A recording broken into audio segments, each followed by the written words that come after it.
Hello, David Kendall, CEO of Optima Electric Yachts. We're here at the Green Tech Show, showing you our Optima e10, which is our first demonstration boat. We're looking at productionising both this boat and our e13 next year. Very keen to show you around. As you can see, we have a very large sun pad at the back. Huge storage locker underneath this, so you can put flight boards and paddle boards and dinghies and things in there, so no engine room. 40 kilowatts of drive power on the back, so only around 54 horsepower, so using a lot less energy. And we're all about being able to go somewhere in an electric boat rather than belt out for 30 minutes or 10 minutes in some of them at 30 knots. And we can go, we can go cross channel.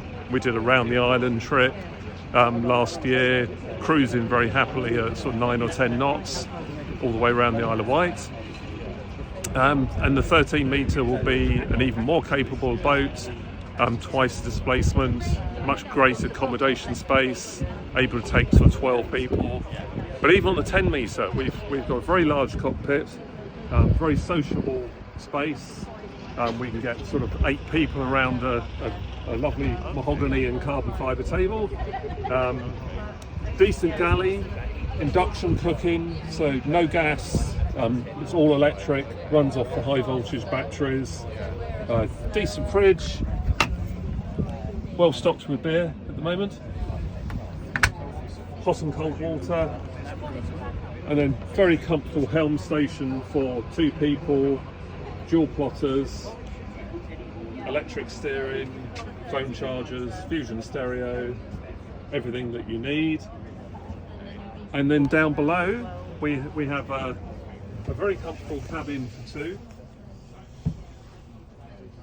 2.1 metre long bed, so however tall you are, I think you're going to fit in there quite comfortably. Electric toilet, again hot and cold water, plenty of storage space, a lot of storage under the berth as well. A lot of emphasis on using more sustainable materials. All the joinery is made out of bamboo. Flooring in the heads is all cork. The worktops are very interesting, which are made out of yoghurt pots. So all recycled materials, made in the UK. A company in Wales make those. So we're really sort of concentrating on the overall environmental impact of not just using but also building the boat.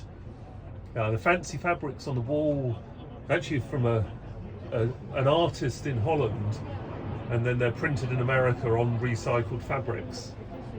So you can actually have any design that you like.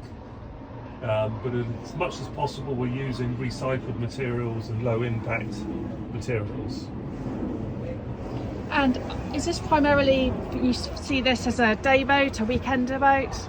It's primarily going to be used as a big day boat, sociable for sort of 8 people, but could certainly be a weekender for 2 people.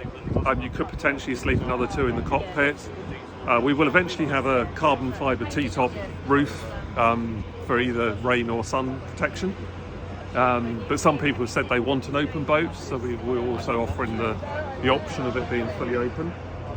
And what's the range of the boat? Range is up to 150 miles at sort of displacement speeds, and then speeds up to around 14 knots. 13 metre will be a bit faster, up to sort of 18 to 20 knots, and similar sort of range. So we're trying to remove the range anxiety from electric boating, and we can charge anywhere with electricity supply. When we were in the factory, we were literally plugged into a 13 amp socket on the wall, and here we're just plugged into a 16 amp socket, and the boat will charge very sort of comfortably. There is also a lot of development going on with DC superchargers. There's one here in Ocean Village just around the corner, so then you can recharge in less than an hour. But most of the time we just plug into Marina berth and charge, either overnight or on a long stop. Okay, can we look outside the boat? Yep. Yep.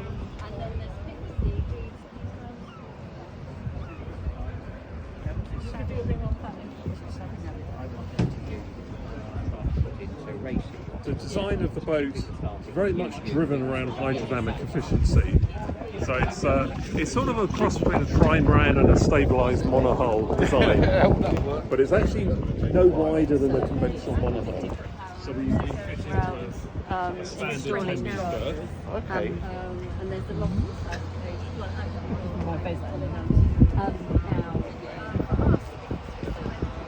So the hydrodynamic design results in a very unique identity and styling.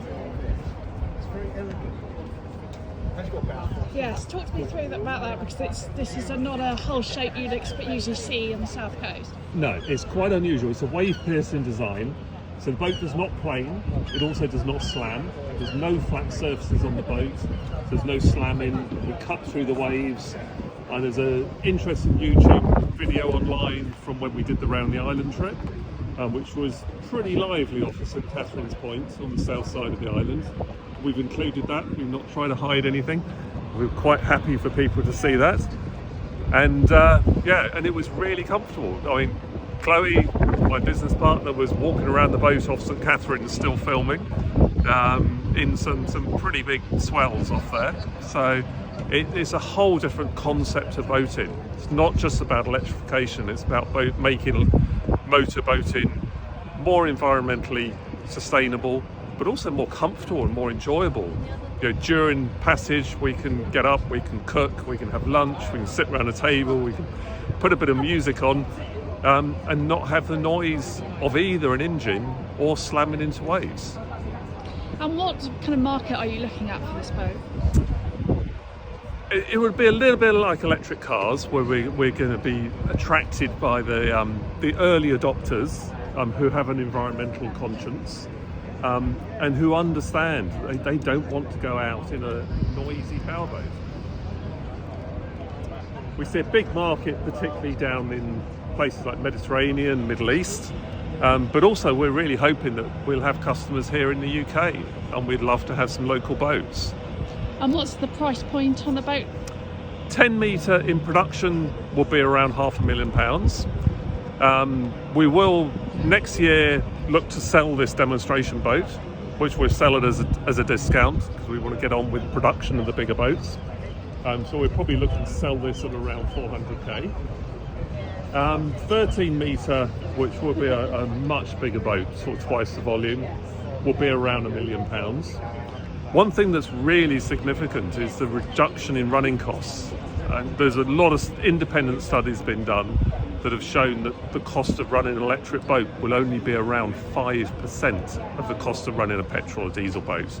And it's mainly fuel cost, but it is also things like maintenance and servicing costs. There's just a lot less to look after, and potentially, you know, it will be a lot more reliable. No blocked filters and dirty fuel anymore. So when we did the round the island trip, and it cost us around £20 to recharge the boat after that, at marina rates. Can you talk me through the engine system on the boat? What do you have? What have you installed? Yeah, this particular boat has a single 40 kilowatt drive. Lovely looking boat. You can see the drive system on the back of the boat.